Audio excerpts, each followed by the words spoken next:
इंसान की आदत है कि दिखने वाली, छू कर महसूस करने वाली चीज़ों पर यकीन करता है और छुपी हुई चीज़ों पर, गैबी चीज़ों पर, जो चीज़ छुपी हुई है उन पर, हिडन मैटर्स पर ध्यान नहीं देता और उस पर यकीन भी नहीं करता।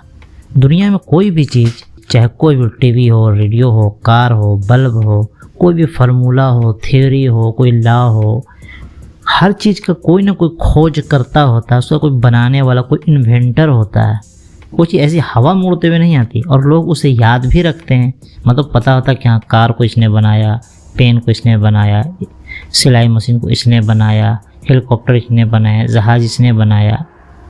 लोगों को पता है कि जहाज़ राइट ब्रदर्स ने बनाया। इस तरह कार के बारे में, इस तरह रेडियो के बारे में, इस तरह की बहुत सारी चीज़ दुनिया में, मोबाइल इसने बनाया। लोगों को याद भी रहता है, लोग उसे याद भी रखते हैं कि मोबाइल फ़ोन का ये बनाने वाला, टेलीफोन का ये बनाने वाला, वैक्सीन का ये बनाने वाला है। ये हुआ एक पहलू। लेकिन बात है कि डबल स्टैंडर्ड क्यों? डबल स्टैंडर्ड क्यों? जब आप दुनिया के मामले में सारी चीज़ एक्सेप्ट करते हैं कि हाँ, ये इसका बनाने वाला ये है, कार का बनाने वाला ये है, जहाज़ का बनाने वाला ये है, आप मानते उसको, तस्लीम करते हैं, तो फिर डबल स्टैंडर्ड क्यों? मेरा सवाल यही है। जब आप दुनिया में ये कहते हैं necessity is the mother of all invention, आवश्यकता आविष्कार की जन, यानी कि मकसद होगा, कोई कारण होगा तभी कोई चीज़ होता है। ऐसी हवा में उड़ के कुछ ही नहीं होता है। फिर ज़रूरत के मुताबिक, यानी किसी न किसी मकसद में कोई चीज़ बनाए, किसी न किसी मकसद से कोई चीज़ बनाई जाती है। इंसान दिमाग लगाता है, ऐसे हवा में उड़ के कोई चीज़ नहीं बन जाता है। जेम्स वाट का मशहूर किस्सा आपने सुना होगा कि वो माँ उसकी चाय बना रही थी, तो केतली जो बर्तन रखा हुआ था वो प्रेशर से, स्टीम के प्रेशर से ऊपर आया, तो उसी से फिर स्टीम इंजन का कॉन्सेप्ट है। इस तरह से हज़ारों कहानियाँ आपको मिलेंगी इन्वेंटर के, कि कहीं ना कहीं से किसी मकसद के तहत उनके दिमाग में कुछ आया, फिर उन्होंने बनाया और मकसद के तहत बनाया। हवा में ऐसे नहीं कुछ भी बना दिया कि हाँ, इससे ये काम लिया जा सकता है, इससे ये काम लिया जा सकता है। टेलीफोन का बनाने वाला ने कुछ न कुछ सोच के ही टेलीफोन बनाया होगा, फिर उसके दिमाग में कुछ आया होगा, कोई मकसद के तहत बनाया। हवा में उड़ते हुए कुछ नहीं बनता है। इस तरह के हज़ारों लाखों एग्जाम्पल। तो आप अपने इस 3 पाउंड के जो दिमाग है उसे सोचिए कि ये हवा हो गया, ये पानी हो गया, ये पहाड़ हो गया, ये पेड़ पौधे हो गए, ये ठाठे मारता हुआ पानी का समुंदर, ये 3 हिस्सा पानी। कौन ने इतना बेहतरीन निज़ाम सेट किया है? 3 हिस्सा पानी, 1 हिस्सा ज़मीन, हज़ारों लाखों करोड़ों जानवर है, आसमान, ज़मीन, गैलेक्सीज, तारे सितारों, अरबों खरबों। इंसान के बॉडी में कितने सेल हैं गिनते भी नहीं हैं, कोशिकाएं, एटम्स, इलेक्ट्रॉन, प्रोटॉन, न्यूट्रॉन, पता नहीं और कितने हज़ारों चीज़, ऑक्सीजन, कार्बन डाइऑक्साइड, ज़मीन और आसमान, कितनी चीज़ें लोग गिन भी नहीं सकते हैं। गिनते गिनते थक जाएंगे, किताबें भर जाएगी, गिनती ख़त्म नहीं होगी, कितनी चीज़ें हैं। क्या बालू के ज़रात आदमी गिन सकता है? क्या आसमान के सितारे आदमी गिन सकता है? बस अंदाज़ा लगाता है। क्या ये सिर्फ ऐसे ही आ गया, बिना किसी के बनाए, बिना किसी के ऑर्डर दिए अस्तित्व में आ गए? ऐसे ही बिग बैंग है, सारी चीज़ एक गैस की तरह थी, आसमान और ज़मीन सब चीज़ एक गैस की तरह एक जगह थी। फिर कौन किसने ऑर्डर दिया? किसी ने तो ऑर्डर दिया हुआ कि सब चीज़ अलग हो गए हैं, आसमान ऊपर, ज़मीन नीचे, इसी तरह पेड़ पौधे हो गए, और फिर धीरे धीरे जिंदगी अस्तित्व में आया। धीरे धीरे जीव जंतु सब अस्तित्व में आए, धीरे धीरे सब ऐसे ही हो गया, बिग बैंग हुआ। और सब चीज़, सबसे बड़ी बात की ये चीज़ बराबर से, मुतवाजन तरीके से, बैलेंस तरीके से, सही तरीके से चल रहा है, एक बेहतरीन कैलकुलेशन के साथ, एकदम एक एक पॉइंट एकदम हाई एक्यूरेसी के साथ, एकदम कोई इसमें रद्दो बदल नहीं, ज़रा सा, एकदम ज़रा सा भी नहीं रद्दो बदल। ज़रा सा उसमें रद्दो बदल होगा तो सब चीज़ दरहम बरहम हो जाएगा। इतने अरबों खरबों सितारे हैं, लेकिन कभी किसी से आपको टकराते देखा आपने किसी को? सबका रास्ता फिक्स है, सबका बॉडी क्लॉक एकदम फिक्स है, कैसे चलना है, कहाँ जाना है, किधर जाना है, सब पता है। सूरज को पता है, चांद को पता है, सितारों को पता है, समुंदर, इतना पानी, लेकिन नहीं, रुख नहीं बदलता, बस अपने अंदर बर्दाश्त करके रहता है, सब एक बराबर हिसाब से। क्या बिग बैंग ऐसे ही हो गया? बिग बैंग हुआ और सब बराबर हिसाब से चल रहे हैं, ज़मीन बन गया, आसमान बन गया, चांद सितारे बन गए, उसी तरह डार्क मैटर वजूद में आ गया, समुंदर, जीव जंतु, जितने भी जानवर हैं और पेड़ पौधे हैं, सब वजूद में आ गए। क्या कोई हादसा है? कैसी आप बात बहकी करते हैं? पहली सीढ़ी बनती है, घर की पहली सीढ़ी बनती है, फिर उसके बाद उसी, मतलब छत की जो सीढ़ी बोले तो, या फिर कहीं से भी पहले सीढ़ी बनती है, उसके बाद दूसरी सीढ़ी। ऐसा नहीं कि पहले आप ऊपर से शुरू करेंगे, हवा में उड़ता हुआ कुछ नहीं होता है। घर बनाने के लिए भी कितने सारे तगोदो करनी पड़ती है, ज़मीन खरीदनी पड़ती है, फिर उसमें आपको मिट्टी लाओ, बालू लाओ, सरिया लाओ, छड़ लाओ, गिट्टी लाओ, मजदूर का इंतज़ाम करो, लेबर का इंतज़ाम करो, फिर जाके कहीं काम शुरू होता है, नींव डलाता है, घर बनता है। घर में ये पूरा निज़ाम है सिंपल सा एक घर बनने का। अब इतने बड़े कायनात को बनाने वाला कोई नहीं है, अब कैसा बात करते हैं। और किसी मकसद के तहत इसको बनाया जाता है। हर चीज़ किसी न किसी मकसद के तहत बनाता है और कोई उसका बनाने वाला होता है। मान लें कि ऐसे तो घर बना नहीं, कोई ना कोई उसको बनाएगा, चीज़ें आ गई, उसको बनाने वाला भी कोई ना कोई होता है। और आप इतने बड़े ब्रह्मांड, कायनात, यूनिवर्स, इतना बड़ा इन दुनिया, इतना बड़ा ज़मीन और आसमान का सिस्टम जो है, पहाड़ के बारे में तो आपको पता ही होगा, कील की तरह ठोका हुआ। तो कील की का थोड़ा हिस्सा बाहर होता है, मैक्सिमम हिस्सा अंदर होता है। तो पहाड़ का मैक्सिमम हिस्सा अंदर की तरफ है, थोड़ा हिस्सा बाहर है, फिर भी वो कितना ऊंचा है। आपने मैरियाना ट्रेंच का नाम सुना होगा, मैरियाना गर्त। इतना नीचे, जितना हिमालय का माउंट एवरेस्ट ऊंचाई पर उतना ही वो नीचे है, उससे भी नीचे हो सकता है। उसकी गहराई बहुत गहराई, उसकी बहुत ज़्यादा गहराई। आप ब्रह्मांड की तरफ, यूनिवर्स की तरफ आंखें उठा के तो देखिए, आपकी आंखें नाकाम, जलील और थक कर आपकी तरफ वापस आ जाएगी। आप कायनात को देखते देखते थक जाएंगे, लेकिन वो ख़त्म नहीं है, किधर भी उसका कोई ख़त्म दिखता नहीं है। आपकी आंखें जलील और ख्वार होकर आपकी तरफ लौट आएगी। कहीं कोई दरार नहीं, कहीं कोई सिगाफ नहीं। ये आसमान बिना सुतूनों वाले, बिना पिलर वाले, या पिलर है भी तो आपको दिखते नहीं। क्या ये सब ऐसे ही बन गए? आप कुछ ऐसा नहीं लगता है किसी ने इसको बनाया है?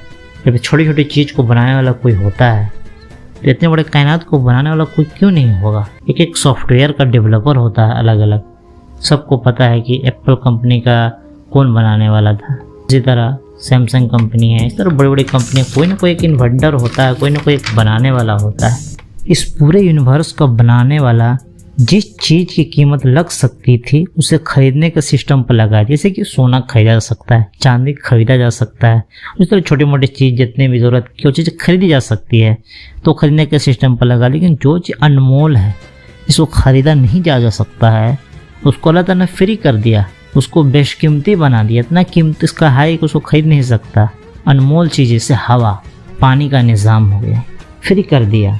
ऑक्सीजन है, कार्बन डाइऑक्साइड है, नाइट्रोजन है, हीलियम है, अभी जितने गैसेस है और भी जितना निज़ाम है जो ज़िंदगी चलने के लिए दुनिया में ज़रूरी, सब अल्लाह ताला ने फ्री कर दिया कि वो इसका मोहताज नहीं। सूरज देख लीजिए, कौन उसको कंट्रोल करने वाला है? सब फ्री में। इतना बड़ा कायनात, इतना बड़ा निज़ाम है, सब अल्लाह ताला ने फ्री ऑफ कॉस्ट कर दिया, क्योंकि ज़िंदा रखने के लिए वो ज़रूरी है। हाँ, कोई चीज़ खरीदा, जैसे सोना हो गया, चांदी हो गया, और भी ज़रूरत की चीज़ें खरीदी जा सकती है, वो सब चीज़ अल्लाह ताला ने बोला कि चलो इसे खरीद के खा लो। ये कितना बड़ा एहसान है। क्या ये सिर्फ ऐसे ही हो गया कि कोई है इसको सही से मुतय्यन करने वाला? नहीं तो अमीर लोग तो गरीब को सांस भी नहीं लेने देंगे। जो भी जीव जंतु पेड़ पौधों को ज़रूरत है सबके फ्री कर दिया।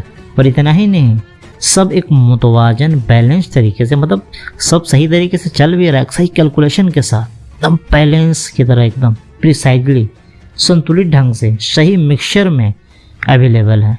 नहीं तो पूरा सिस्टम इधर का उधर हो जाएगा, सब खत्म हो जाएगा। सारा जो निज़ाम है, कार्बन डाइऑक्साइड का जो मात्रा है, अमाउंट है इन्वायरमेंट में, वो ज़रा भी इधर उधर होगा तो पूरा हालत ख़राब हो जाएगी, ज़िंदगी जीना मुश्किल हो जाएगा लोगों को। यहाँ पर फूड चेन है, वाटर साइकिल है, कार्बन साइकिल है, हाइड्रोजन साइकिल और तरह तरह के साइकिल हैं। सब एक कानून के मुताबिक चल रहे हैं, काम कर रहे हैं, कभी भी उसमें कोई छेड़छाड़ नहीं होता। कौन है वह ज़ात जो इस पूरे यूनिवर्स के हर चीज़ को काम में लगाया हुआ है?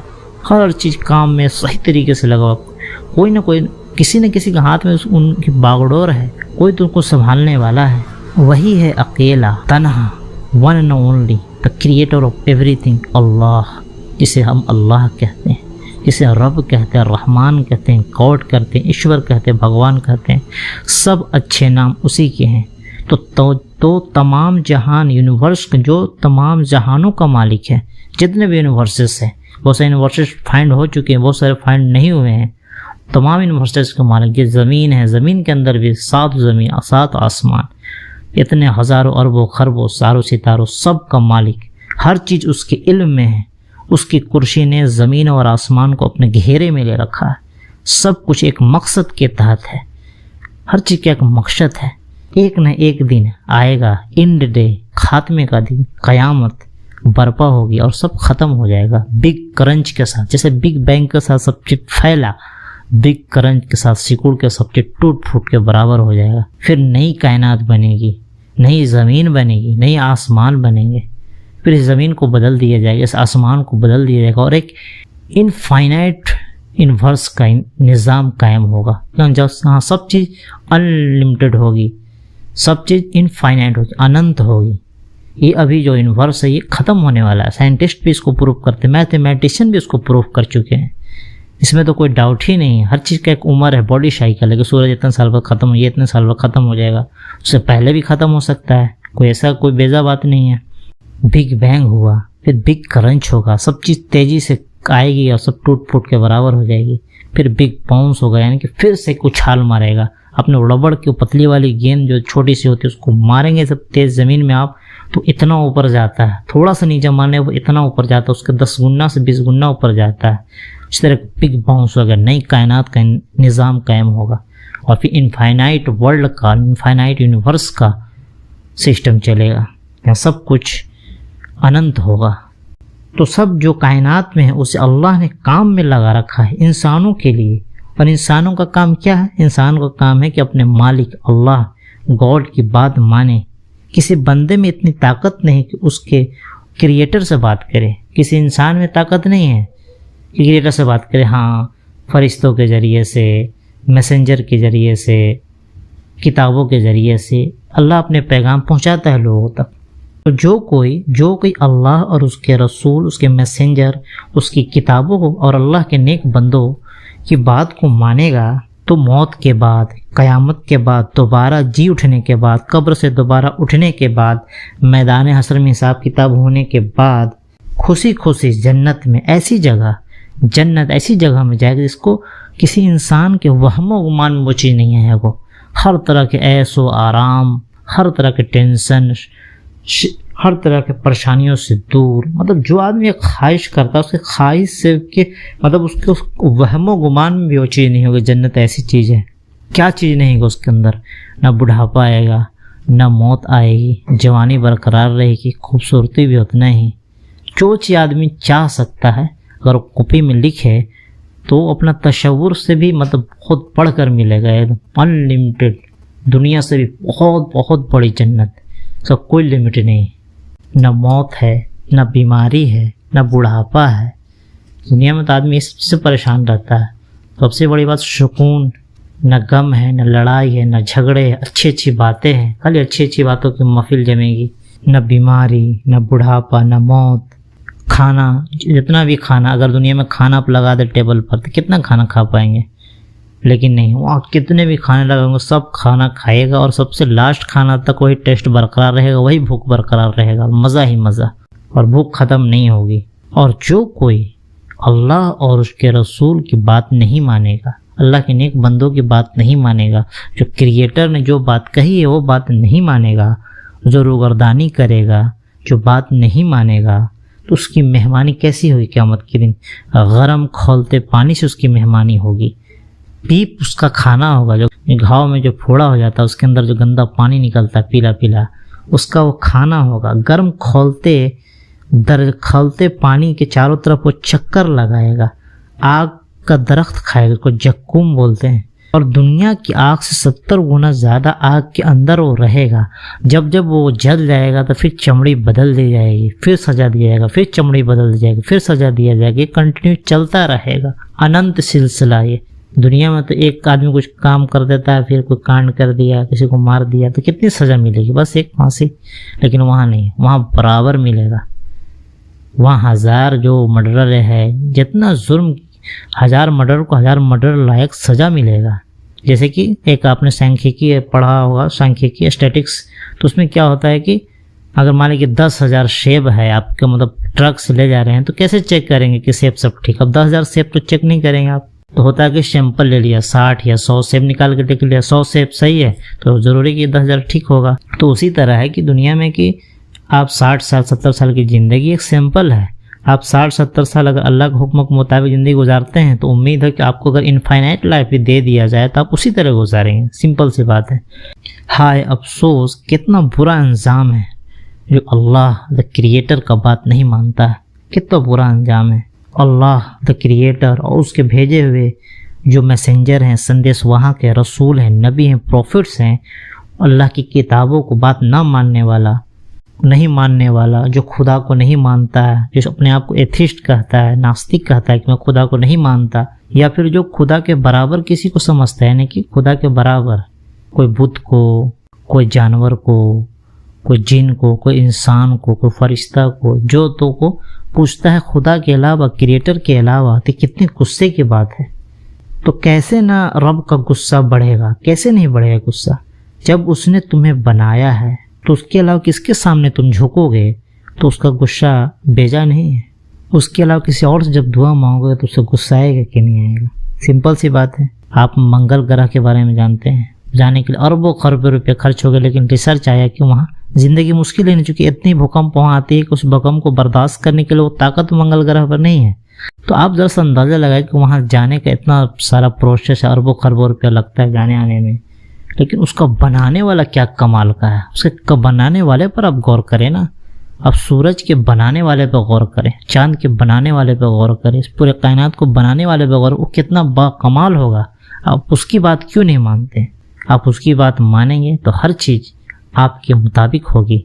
मौत के बाद की ज़िंदगी पुरसुकून होगी, आराम वाली होगी, ऐसी आराम जो आपके तसव्वुर से, आपके सोच से भी नहीं गुजरा होगा। ऐसा ऐसो आराम होगा।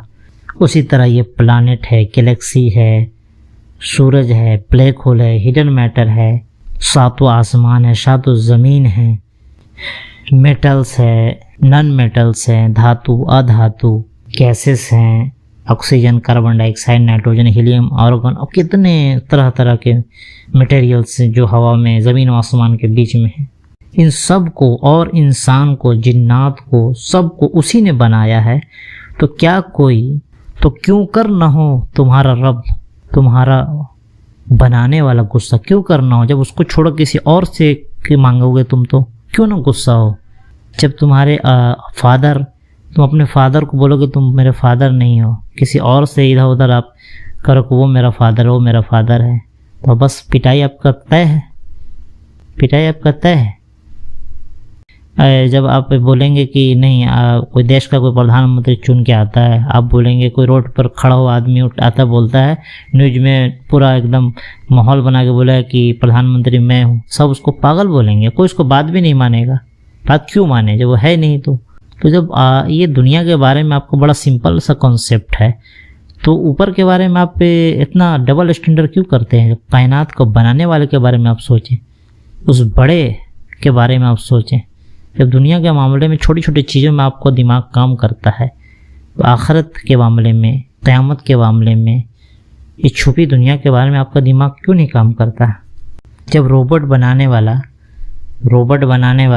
रोबोट मान लेके बनाया, और भी बहुत सारे रोबोट बनाया, सब रोबोट मिल के एक रोबोट को ही मान लिया क्या यही है मेन, इसी से पूछते हैं। तो जो रोबोट का बनाने वाला जो ओरिजिनल आदमी है, उसको कैसा लगेगा, उसको गुस्सा आएगा कि नहीं। आपने रोबोट मूवी तो देखा ही होगा शायद। उसमें क्या हुआ था, वो रोबोट मालिक से ही बगावत कर देता है, फिर उसको तोड़ फोड़ कर बराबर कर दिया जाता है। जब आपका मोबाइल फ़ोन, आपने मोबाइल फ़ोन लिए 1 लाख 1.5 लाख लगा के, आपका मोबाइल फ़ोन पैसा वैसा सब पे किया आपके फ़ोन, कोई आके सामने से ऐसी आपके सामने से आया, ये मेरा मोबाइल फ़ोन है, तब क्या कीजिएगा। बस मारपीट तय है वहाँ पर, मारपीट तय है वहाँ पर। जब आप लाखों रुपया करके, आप जब लाखों रुपया खर्च करके ज़मीन खरीदते हैं, घर बनाते हैं, सब चीज़ बना दी, सब कुछ जानता भी है कि घर आप ही का है, लेकिन कोई आदमी बोलता है कि ये घर मेरा है। वाह, यानी कि आपने हकदार को उसके हक से हटा दिया, उसके रास्ते से हटा के आप बात कह रहे हैं, तो कितनी बड़ी बात है। ऐसे में तो बहुत बड़ी बड़ी बातें हो जाएगी, बंदूक निकल जाएगी, मारपीट हो जाएगी, और भी तरह तरह की चीज़ें हो जाएगी। जब दुनिया के मामले में आपका इतना कॉन्सेप्ट क्लियर है, तो इतने बड़े एक ब्रह्मांड के बारे में आपको कॉन्सेप्ट क्लियर क्यों नहीं है। आप जरा सोचते क्यों नहीं है। आपको ये दिमाग 3 पाउंड का दिया गया, इसके बारे में सोचिए। आपने फरारी गाड़ी जो काफ़ी महंगी मिलती है, करोड़ों रुपये की गाड़ी है, सारा पेमेंट किया, सारा खरीदा, और कोई ऐसे ही आया बगल से तो आपको बोला कि सारी गाड़ी मेरी है बस, तो सब बोलेगा कि चलो ठीक है भाई, खुश रहने के लिए गालिब का यह ख्याल अच्छा है। तो कितना बुरा लगेगा आपको कि क्या बोला है भाई, मालिक कोई और है। इस तरह के आप कितने भी एग्जाम्पल सेट कर सकते हैं। आपका घर है, अपने घर के बारे में, आपने अब जो घर बनाया है, ख़रीदा है, वो जब आप पसंद नहीं करेंगे कि कोई और बोले कि मेरा है, उसी तरह गाड़ी के बारे में, उसी तरह मोबाइल के बारे में, उसी तरह हज़ारों लाखों चीज़ के बारे में हो सकता है। कोई एक तो गिनती नहीं है इसका। एक छोटा सा पेन है, आपस में आप क्लास में पेन के लिए बचपन में लड़ाई हो जाती है, मेरा पेन है, मेरा पेन तुम ले लिए, ये हो। तो उतने बड़े कायनात को बनाने वाले से आप जब दुआ नहीं मांगते हैं तो उसे कैसा फीलिंग होता होगा, कितना गुस्सा आता होगा। जब आपका गार्जियन आपके घर में पैसे वाला भी हो, असर और रसूख वाला हो, सब कुछ हो उसके पास, जब भी आप कुछ मांगना हो तो पड़ोसी के यहाँ जाकर मांग रहे हैं, उसके बाप से मांग रहे, तीसरे जहाँ तहाँ जाके आप मांग रहे हैं, अपने बाप से नहीं मांग रहे, तो आपके बाप गुस्सा आएगा, करे मैं हूँ तुम्हारा बाप, मेरे के सामने तुम डिमांड करो, इधर उधर कुछ मुँह मारते हो चारों तरफ, फिर गुस्सा आएगा कि नहीं आएगा। अथॉरिटी जैसे होता है बहुत, जैसे कि ऐसे भी अब टीम का आप कैप्टन हैं और लोग ऐसे इधर उधर खिलाड़ी से बात पूछ के और सारा फैसला ले ले रहे हैं, कोई बैटिंग चला जा रहा है, कोई बॉलिंग चला जा रहा है, टीम का कैप्टन क्या होगा, या तो कैप्टन गुस्सा में आ जाएगा या आपको डिसमिस कर देगा। कैप्टन की बात माननी पड़ती है, कमांडर की बात माननी पड़ती है, सेनापति की बात माननी पड़ती है। मेहनत कोई और, क्रेडिट किसी और को आप देंगे, कैसे बर्दाश्त के बाहर चीज़ नहीं है। रोबोट को मालिक कोई और था, लेकिन रोबोट से जब रोबोट को रोबोट ही समझ बैठा कि यही मेरा मालिक है, तो ये कैसे होगा। जैसे कि एक मशीन से दूसरा, जैसे कि एक मशीन से दूसरा चीज़ भी, दूसरा मशीन बन गया, ऐसा सिस्टम बन गया कि अब एक मशीन बन गया, जिससे दूसरा कॉपी होते गया। जितने मशीन कॉपी होती गई, वो क्या वो मशीन को ही मान लेगी ये कि हाँ यही मेरा बनाने वाला, नहीं, वो मशीन को इसने बनाया, असल मालिक वो है, बस यही समझना है। क्या ख्याल है, कोका कोला कंपनी इतनी बड़ी कंपनी है, कोई उसके नाम से दूसरा कंपनी बना लेगा? हूबहू नाम से नहीं बना पाएगा, कोई उसका क्रेडिट भी नहीं ले सकता है। जब एक छोटी दुनिया की छोटी छोटी चीज़ें किसी को क्रेडिट देने के लिए तैयार नहीं है, किसी को अपना जो नाम यूज करने देने के लिए भी तैयार नहीं है, तो इतने बड़े कायनात को, इतने ब्रह्मांड के बनाने वाला कैसे किसी को अपना नाम यूज करने देगा, और कैसे किसी को ये कहने का हक देगा कि तुम उसको मान लो, तुम उसको मान लो। नहीं, जो उसका असल हकदार है, हकदारों को उसका हक दो। जिसने जो चीज़ बनाया है उसी का हक है, कानूनन हिसाब से भी, हर चीज़ के कानून के हिसाब से उसी का हक है। जिसने जो चीज़ बनाया उसका हक है कि वो चीज़ पर अधिकार जताए, उसको क्रेडिट भी दिया जाए और उसी से उस चीज़ के बारे में बातचीत किया जाए कि हाँ तुमने बनाया है, ये उसी से रहनुमाई हासिल किया जाए और उसके बताए हुए रास्ते पर चला। जैसे एक मोबाइल बनाने वाला बताएगा कि मोबाइल को इस तरह से चलाना है, तो उसी तरह मोबाइल चलाना होगा। जैसे मोबाइल के साथ किताब आती है, जिस तरह से बताएगा उस तरह से आप चलाएंगे तो बेहतर है। उसी तरह बहुत सारी चीज़ की गाइड आती है। जैसे गाड़ी चलाने वाला, गाड़ी जो चलाना जानता है वो बताएगा जिस तरह से कि गाड़ी ऐसे चलाना है, तो उसी तरह गाड़ी आपको चलानी पड़ेगी। ऐसे नहीं कि आप जैसे तैसे चलाएंगे तो गाड़ी चल जाएगी, ऐसा कुछ नहीं है। जैसे कोई ऐरा गहरा नत्थु खैरा ऐसे रोड पर खड़ा होकर न्यूज़ में बोल दे कि मैं प्रधानमंत्री, कोई नहीं मानेगा, सब उसको पागल बोलेगा। जो असल प्रधानमंत्री कोई और है, असल पीएम कोई और है। आप बताएं कि इतने बड़े कायनात को, इतने बड़े यूनिवर्स को, इतने बड़े ब्रह्मांड को बनाने वाला वन एंड ओनली, तन्हा, अकेला, अल्लाह को छोड़कर, रब को छोड़कर, रहमान को छोड़कर, सब एक ही नाम है। दूसरों से मांगेंगे, दूसरों के सामने प्रार्थना करेंगे तो उसे कितना गुस्सा आएगा। हकदार को उनका हक दो। हर क्रिकेट में एक कैप्टन होता है टीम का, कंपनी का एक मेन सीईओ होता है, देश का एक पीएम होता है। जिस देश में पीएम का निजाम वहाँ पीएम होता है, राष्ट्रपति वहाँ राष्ट्रपति होता है। हर सिस्टम में, कोई भी सिस्टम दुनिया का सही तरीके से तभी चल सकता है जब एक फैसला लेने वाला हो लास्ट, ये फाइनल, ये इस ऑफिस का बॉस है, इस कंपनी का सीईओ है, इस देश का प्रधानमंत्री, ये इसका फैसला आखिरी माना जाएगा। तो इस इतने बड़े कायनात को चलाने वाला क्या कोई एक नहीं होगा? सिंपल सी बात है। जिस तरह से आप दुनिया में सारा चीज़ लेके चलते हैं, उसी तरह आप आखिरत में जो इस निज़ाम को बनाने वाला उसके बारे में सोचिए। आप सारा चीज़ आपको क्लियर हो जाएगा। कुछ बेमकसद नहीं, हर चीज़ मकसद के साथ बनाया गया है। कुछ दिनों में ख़त्म हो जाना है। आप ऊपर वाले ने जिस तरह से अहकामात नाजिल किए हैं, आप सच्चाई की तलाश करें। ऊपर वाले ने अपने अहकामात कुरान में नाजिल किए हैं, क्योंकि कुरान से पहले जितने भी किताबें हैं, जितने भी संदेश लेकर आए, उन सब संदेशों को चेंज कर दिया गया। लोगों ने अपने हिसाब से उसमें चेंज कर दिया। जितने भी किताबें आई, जितने भी प्रॉफिट्स आए, जितने भी नेक बंदे आए, जितने भी गॉड के नेक बंदे आए, उनके कथन को चेंज कर दिया गया, बदल दिया गया। तो सबसे लास्ट में मोहम्मद सल्लल्लाहु अलैहि वसल्लम आए, कुरान आया, तो इसमें सारी चीज़ें सही तरीके से जो ओरिजिनल फॉर्म बोलते हैं ना, ओरिजिनल फॉर्म एकदम 100% साफ पानी की तरह इस्लाम के रूप में पेश किया गया। अब जो इसको कुरान को मानेगा, जो इस्लाम को मानेगा, जो मोहम्मद को मानेगा सल्लल्लाहु अलैहि वसल्लम, उसे ही कामयाबी मिलेगी। क्या कामयाबी किस सेंस में? दुनिया और आखिरत की कामयाबी। कामयाबी इस सेंस में नहीं कि आप पैसे वाले हो गए, आपके पास दुनिया का अंबार लग गया, ये नहीं। असल कामयाबी तो वही है कि दिल में सुकून हो। असल कामयाबी तो यह है कि अल्लाह के बताए हुए रास्ते पे चला जाए। असल कामयाबी तो यह है कि मरने के बाद की ज़िंदगी अच्छी हो, क्योंकि मरने के बाद भी ज़िंदगी है। बस इसी पर तो ईमान रखना है, और क़यामत होगी, इस पर ईमान रखना है। एक अल्लाह पर ईमान रखना है। मोहम्मद अल्लाह के संदेशवाहक है, रसूल है, इस पर ईमान रखना है। सबसे आखिरी है कुरान, अल्लाह किताब, इस पर ईमान रखना है। कोई ना कोई एक फैसला करने वाला होना चाहिए लास्ट में। इतने बड़ा यूनिवर्स को चलाने वाला भी एक ही है, क्योंकि अगर एक से ज़्यादा होगा तो पूरा यूनिवर्स दरहम बरहम होगा, टूट फूट जाएगा, इधर उधर हो जाएगा। जब किसी देश में, ऐसे भी आप देखेंगे दुनिया में, जब किसी देश में मान लीजिए प्रधानमंत्री का सिस्टम है कि हाँ प्रधानमंत्री की बात आखिरी बात है, उस देश में क्या होता है, बगावत हो जाती है, सेना तख्ता पलट कर देता है, तो क्या होता है, पूरा देश में एकदम सिविल वार छिड़ जाता है। तो क्या इतना बड़ा कायनात है, इतना बड़ा निज़ाम है, जहाँ कार्बन डाइऑक्साइड का छोटा सा भी मात्रा नहीं बढ़ने दिया जाता है, ऑक्सीजन का जो लेवल एकदम बरकरार, नाइट्रोजन है और भी इतने भी गैसेस हैं जो जिंदा रहने के लिए ज़रूरत है। सब चीज़ को, जीव जंतु पेड़ पौधे सबको ज़रूरत है, उसमें जरा भी छेड़छाड़ नहीं। तो ज़रूरी तो इससे क्लियर यही होता है कि इसको पीछे कोई एक है चलाने वाला, तभी ये पॉसिबल है। अगर बहुत सारे चलाने वाले होते तो उसमें छेड़छाड़ हो जाती। कोई बोलता है कि सूरज अभी उगना चाहिए, कोई बोलता है सूरज दोपहर में उगना चाहिए, कोई बोलता है शाम में उगना चाहिए, कोई बोलता है कि अभी ठंड आनी चाहिए, अभी गर्मी आनी चाहिए। इस तरह से काफ़ी चीज़ें इधर उधर हो जाती।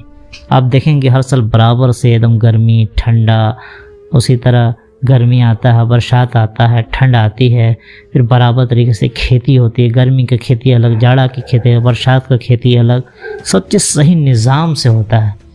और ये हज़ारों साल से चला आ रहा है, कोई निज़ाम में कोई चेंजेज नहीं। जानवरों के जो आप देखेंगे शेड्यूल, शेरों के, बाघों के, हाथी के, हिरन के, कभी ऐसा नहीं होगा कि हिरन कुछ और खाने लगा, मांस खाने लगा, ऐसा नहीं होगा कि शेर घास खाने लगा। सब चीज़ बराबर से चल रहा है। कि किसने उनको सिखाया? मकड़ियों को जाले बुनना किसने सिखाया? मधुमक्खियों को शहद कि मधुमक्खियों को छत्ते लगाना किसने सिखाया? कि जाओ ऊंची ऊंची जगहों पर छत्ते लगाओ, अच्छी अच्छी चीज़ों से रस चूसो, जहरीली चीज़ों से रस मत चूसो। और भी इतने लाखों चीज़ है दुनिया में, सब किसने सिखाया? सबको किसने काम पर लगाया? इतने अरबों खरबों तारों सितारे कब किसी को टकराते नहीं हैं। जब इतने छोटे छोटे चीज़ों में एक मेन होता है, घर का एक गार्जियन होता है।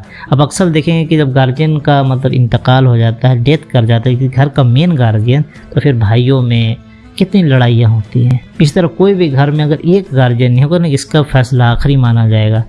जब तक वो ऐसा नहीं होता है, कोई सिस्टम सही से नहीं चल सकता है। टीम में ही आप देख लो, क्रिकेट अगर आप खेलते हो, फुटबॉल खेलते हो, एक अगर कैप्टन नहीं है मेन, तो कितनी लड़ाइयाँ होगी।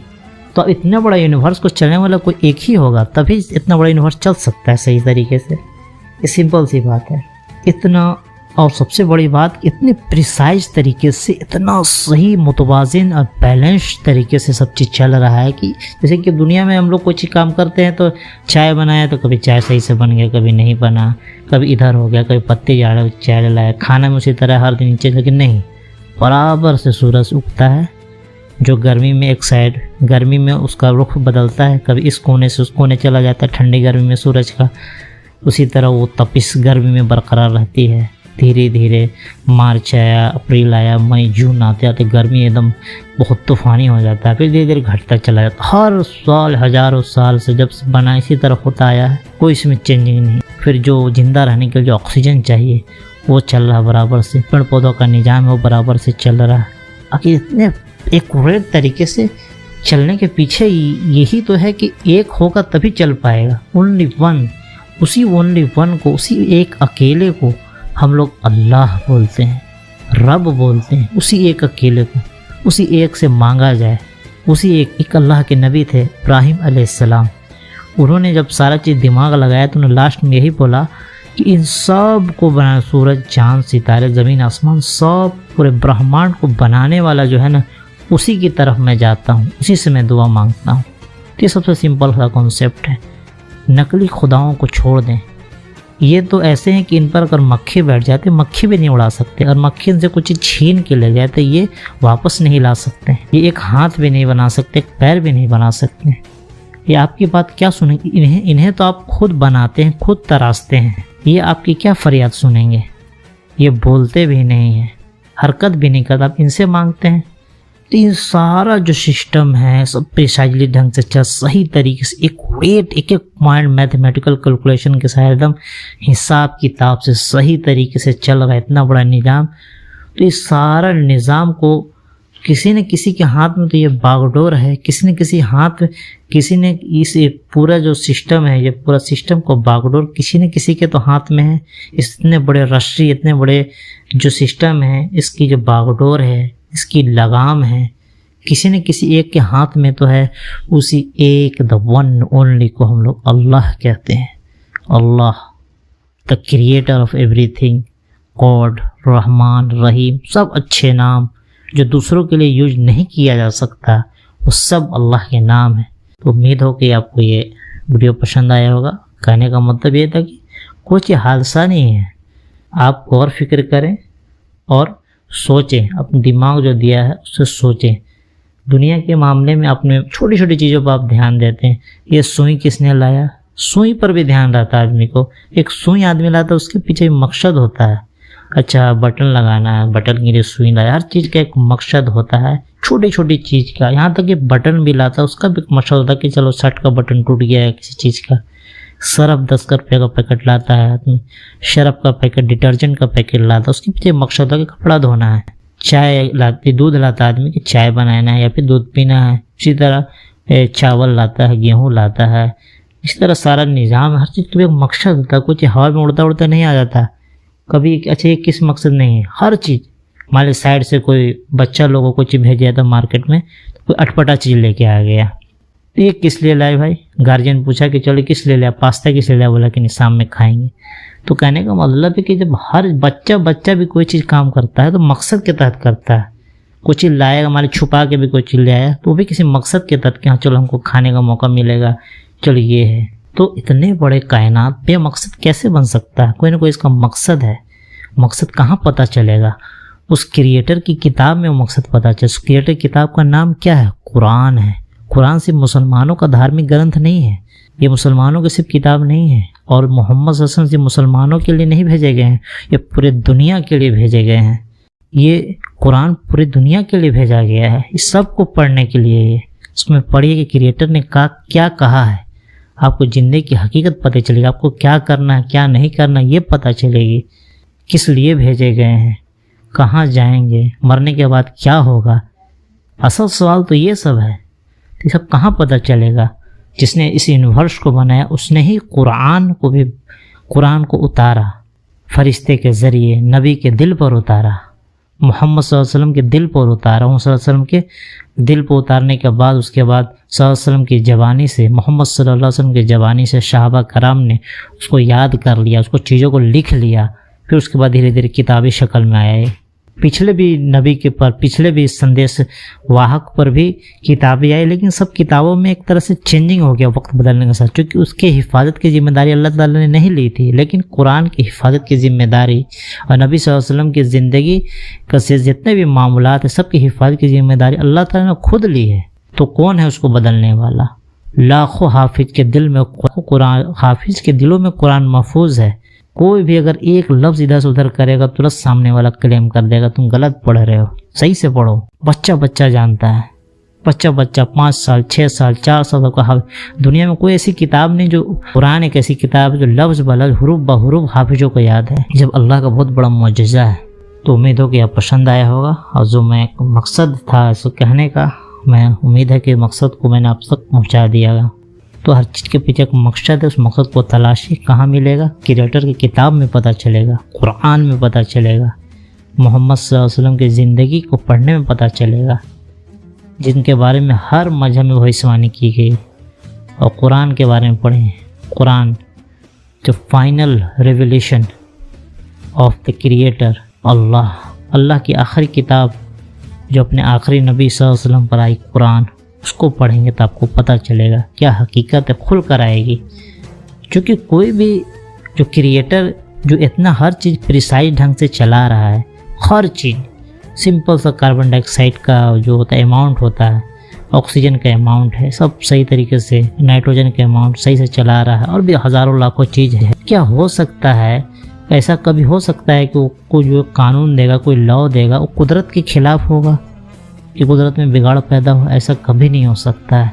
तो ऐसा जितनी भी चीज़ें हैं आपको मतलब अंदाज़ा भी लगाना, तो जितने भी पुराने जो आपको ये हैं स्क्रिप्चर्स हैं, किताबें हैं, होली बुक्स जो पुराने हैं, जैसे कि इंजील है, बाइबल है, तौरात है, वेद है, पुराना जो भी है, उसमें कोई भी चीज़ आपको कुदरत के खिलाफ लगे तो समझे कि ये सही नहीं हो सकता है। क्योंकि कुदरत को बनाने वाला वही किताब जिसने दिया है, तो उसमें ऐसा चीज़ हो ही नहीं सकता कि कुदरत के खिलाफ हो। तो वो चीज़ तो आपको ऐसे ही डिलीट हो जाएगी। तो जो ऐसी किताब की आप तलाश करें जो कुदरत के खिलाफ नहीं हो, तो कुरान अभी तक 1500 साल हो गए, कोई दुनिया में कोई चैलेंज नहीं कर पाया कि कुदरत के खिलाफ है। बल्कि इस्लाम साइंस उसको एक्सेप्ट करती है, दिन ब दिन जो भी खोज होता है उसको एक्सेप्ट करती है। साइंस तो सोर्स ऑफ नॉलेज, कोई बात साइंस की कुरान ने डिनाई नहीं की। हाँ, कुछ बहुत सारी चीज़ अभी खोज नहीं पाई, धीरे धीरे वक्त के साथ खुल जाएगा वो भी। लेकिन कोई भी चीज़ ऐसा नहीं कि हाँ ये चीज़ गलत लिखा हुआ, नहीं, ऐसा नहीं है। ये चैलेंज है पूरी इंसानियत को, कोई भी चीज़ गलत उसमें ढूंढ कर दिखा दें। तो उम्मीद हो पसंद आया होगा। और कुरान को पढ़ें, हिंदी तर्जुमा पढ़ें, इंग्लिश तर्जुमा पढ़ें। आपकी ज़िंदगी है, आप अपनी ज़िंदगी के मालिक हैं। आपको अकेले जाएंगे, अकेले मरेंगे, अकेले आपको हिसाब किताब होगा। माँ के पेट से आप अकेले आए थे और फिर अकेले ही जाएंगे इस दुनिया से। कोई आपके साथ कब्र में नहीं जाने वाला है। इसलिए अपनी फ़िक्र करें और मकसद को पहचानें। ऐसी ज़िंदगी बेढंगे तंग से नहीं लेंगे, एक मकसद की तरह ज़िंदगी गुजारें। हमने जिन्नों और इंसानों को सिर्फ अपनी इबादत के लिए पैदा किया।